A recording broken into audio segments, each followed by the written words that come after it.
desarrollar esta intervención entre las tres respondía al propósito de construir un argumento. No,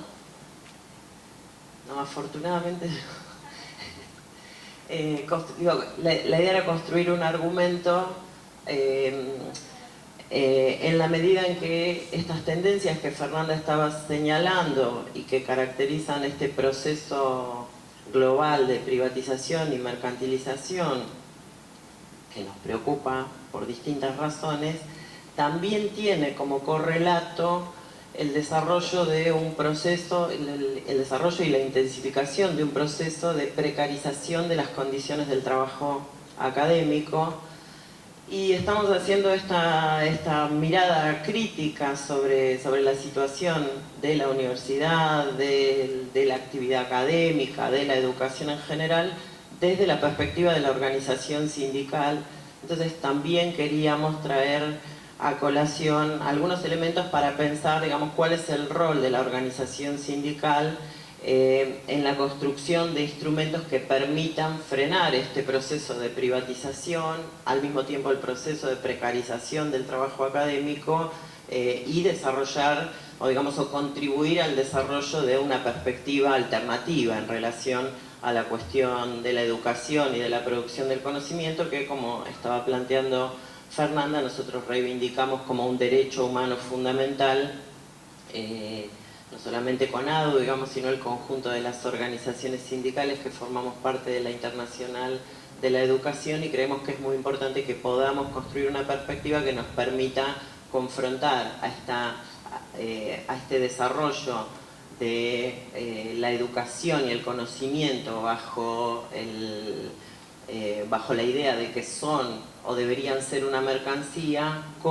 contra nuestra visión de que la educación y el conocimiento son un derecho individual, es un derecho de las personas poder acceder a la educación en todos los niveles y también en el nivel universitario, es un derecho de todas las personas también poder participar en la producción del conocimiento y en la apropiación social de un conocimiento que es necesario para la mejora de la vida de todos y todas, pero que también es un elemento clave en el desarrollo soberano de nuestras naciones y en particular en la región latinoamericana es fundamental para pensar la posibilidad de construir sociedades con capacidad de definir sus propios objetivos y condiciones para el bienestar de sus poblaciones. Y en ese sentido, entonces, o en esa perspectiva o en el marco de ese argumento, voy a mencionar simplemente algunas cuestiones para pensar en relación con las tendencias que señalaba Fernanda, ¿no? Tratemos de tener presente estas tendencias, la cuestión de la expansión de los sistemas de educación superior, las dinámicas de internacionalización, el desarrollo de esta llamada cultura de la calidad, la evaluación, la acreditación, toda esta serie de dispositivos, el avance de la privatización y la mercantilización y el cambio en los modos de financiamiento, estas como tendencias generales, para pensar en ese marco o cómo se relacionan con esas tendencias algunas cuestiones que están ligadas a las condiciones del trabajo académico. Y voy a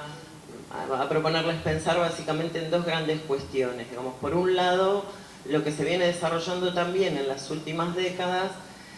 junto con estas tendencias que mencionábamos, es un crecimiento, un desarrollo muy fuerte y cada vez más intenso de formas de empleo en el ámbito académico que nosotras entendemos que son formas precarias del trabajo académico. Cuando digo que nosotros lo entendemos así, es porque también, digamos, hay un discurso que no reconoce la existencia de una precarización del trabajo académico y prefiere hablar de algo así como una flexibilización virtuosa de las condiciones de la actividad académica. Nosotros entendemos que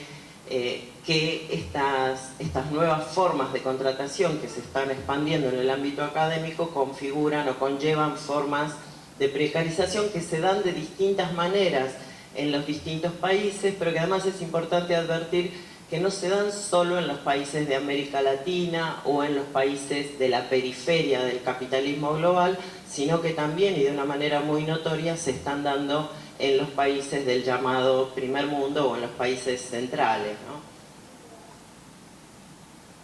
Y que sería, bueno, es parte de nuestro trabajo en todo caso y de este proyecto de investigación que comentaba Santiago,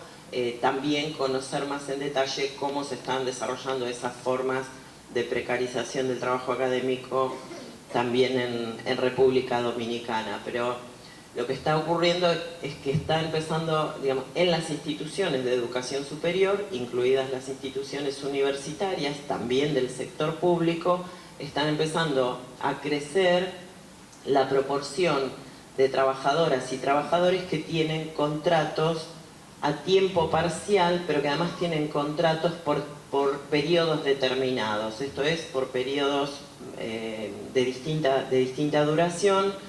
que a veces llegan incluso a ser contrataciones donde a las o los docentes se les paga por hora de clase, ¿no? Digamos, ni siquiera ya por un semestre, o se les paga por un curso, ¿no?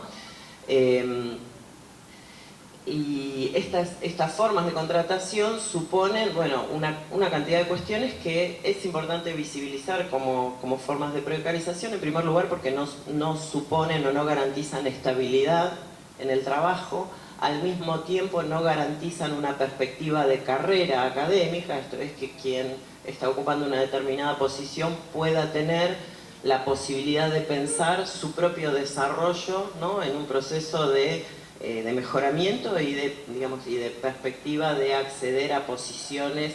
de mayor reconocimiento, mayor responsabilidad, mayor autonomía, incluso mejor remuneración,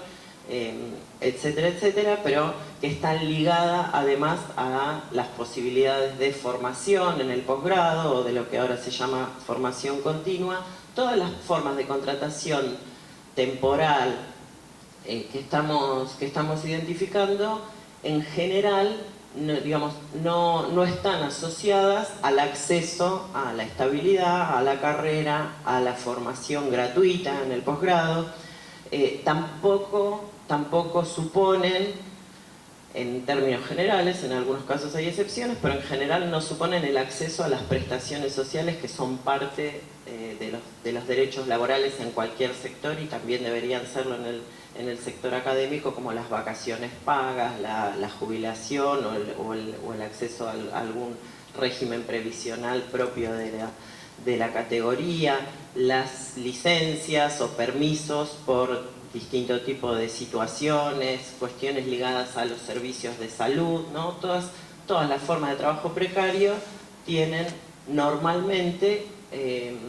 no tienen asegurado ninguno de esos componentes. Y también frecuentemente suponen menores niveles salariales, ¿no? También, por otro lado, hay una afectación en estas formas de trabajo precario de la libertad académica. Digamos, normalmente quien está en una condición de trabajo inestable y por lo tanto sujeto a distinto tipo de arbitrariedades en función de sus posibilidades de continuidad, tiene mayores condicionamientos para poder determinar con libertad el propio desarrollo de su actividad docente, de investigación u otro tipo de tareas que implique la actividad académica. Poco, entonces tengo que mirar.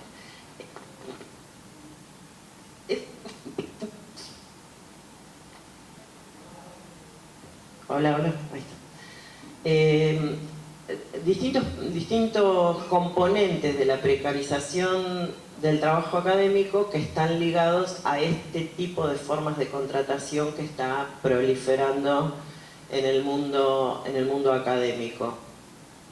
Pero hay además otros elementos que hacen a la precarización de las condiciones del trabajo que tienen que ver con otra de las tendencias que mencionaba Fernanda, que es aquella que se vincula al modo en que se desarrolla la actividad académica en las últimas décadas, crecientemente ordenada por el dispositivo de evaluación académica. Y todos estos elementos que Fernanda ya esbozaba en relación a la evaluación a la evaluación de la actividad académica ligada a criterios productivistas, cuantitativos y que además sujetan la actividad de cada académico o académica individual a un dispositivo que es internacional y donde además entonces las condiciones vienen impuestas por una determinada hegemonía de la que nosotros no participamos. Eso supone también,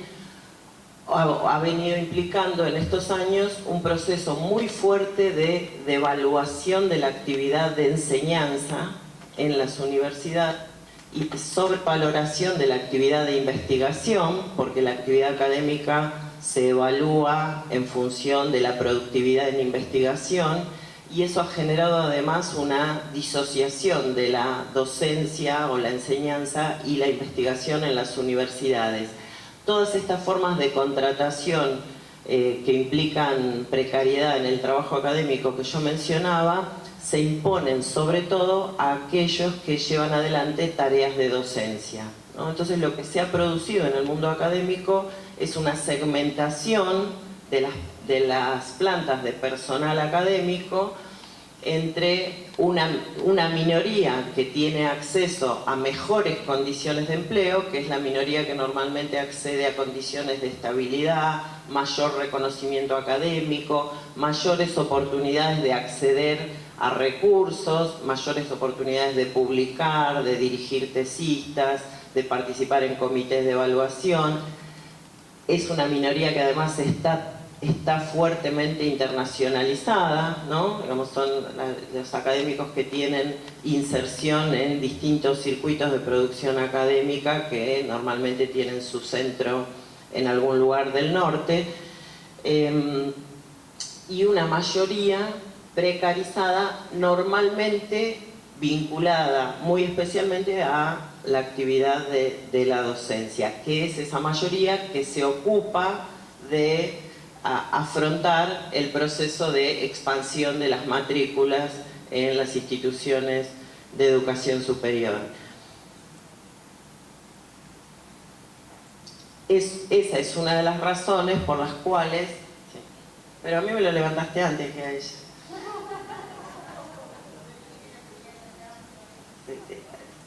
Está perfecto. Bueno, ese es un panorama muy general sobre el cual habría que añadir otros elementos que es muy importante poder pensar, como por ejemplo, de qué modo estas condiciones de precarización afectan la situación, muy especialmente la situación de las mujeres. Tenemos en las universidades, en las instituciones de educación superior, una presencia, en términos generales, una presencia mayoritaria de mujeres en el estudiantado y también frecuentemente en las propias plantas docentes, pero normalmente con muchas dificultades de acceder a las posiciones de mayor jerarquía, mayor estabilidad, mayor responsabilidad, mayor autonomía, como decía hoy.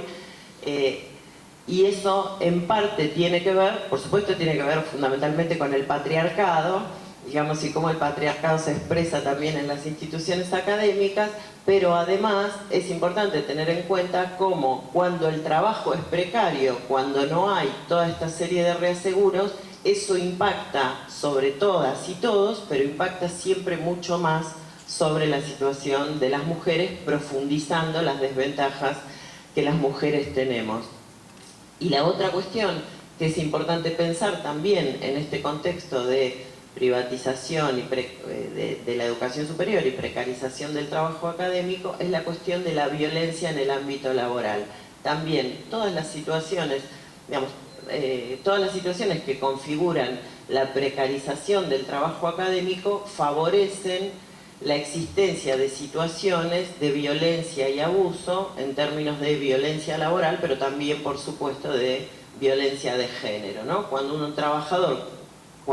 trabajadora se encuentra en una situación mucho más vulnerable, donde para poder preservar su trabajo tiene que aceptar un conjunto de arbitrariedades, ¿no? y la reproducción de situaciones de inequidad y una situación en la cual tiene muy pocas posibilidades de participar en la discusión de la propia construcción de esas condiciones. Es que eso es la empresa. Bueno. como eso. Es que eso es la empresa. Me ahogué, pero tenés razón. Bueno, por supuesto. Pero como nosotros no creemos que una institución académica sea una empresa ni deba funcionar como una empresa, entonces hay que poder discutir con este discurso que coloca en la universidad. Es que es exactamente el nudo de la discusión del problema, más no lo que planteaba es exactamente el nudo de la discusión del problema. Y es exactamente donde tenemos que centrarnos para partir de empezar a buscar una respuesta colectiva, que no son necesariamente de nuestra representación sindical, es de ocupación colectiva académica profunda. O sucumbimos o triunfamos, pero no hay espacio para milanarnos más. Disculpa la interrupción. Muy bien, ahora justamente de lo que se trata, me parece, es de poder pensar, por eso dije también hoy, cuál es el rol del sindicato. Nosotras somos sindicalistas, integramos esta actividad como parte de una propuesta sindical, pero efectivamente, digamos, hay que poder pensar cuáles son los modos y los planos de intervención para poder contrarrestar estos procesos, pero nos parece que también es importante poder por un lado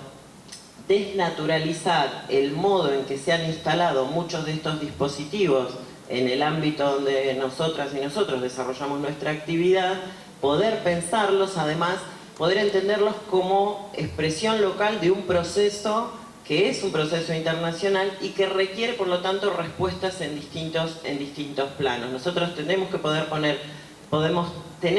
tener una acción a nivel local, pero también es imprescindible que podamos desarrollar una acción a nivel internacional y fundamentalmente desde la perspectiva regional, porque esta valoración que estamos haciendo de la educación superior y de la producción de conocimiento, y que Fernanda rescataba recién en relación con la declaración de la Conferencia Regional de Educación Superior, también da cuenta de que en América Latina tenemos, por supuesto que no es la opinión absoluta, digamos, es una opinión que efectivamente está en confrontación con otras, pero tenemos una definición importante en relación a lo que significa la educación y el conocimiento para nuestros países, ¿no? Entonces, creo que poder construir una mirada integral sobre estos procesos y entender que el proceso de privatización y mercantilización se desarrolla en todos estos planos, pero también como afectación de derechos, porque efectivamente es la confrontación de una mirada mercantilizadora contra una mirada democratizadora, una mirada centrada en la cuestión del derecho y la igualdad, y que está afectando el derecho a la educación, el derecho al conocimiento, pero también el derecho a un trabajo digno. Y nosotros tenemos también la obligación, como trabajadoras y trabajadores de la educación, de no dejar de señalar que no hay posibilidades de garantizar el derecho a la educación, el derecho al conocimiento y el derecho a que nuestros pueblos tengan en las instituciones académicas una fuente capaz de contribuir con el desarrollo de nuestras sociedades si no defendemos al mismo tiempo condiciones dignas de trabajo para nuestros docentes, investigadores, y todos aquellos que participamos, funcionarios por supuesto, aquellos que participamos en el sostenimiento de la actividad académica. Le voy a pasar la palabra a mi compañera Verónica Betancourt para pensar o ver algunas cosas en relación a la cuestión sindical.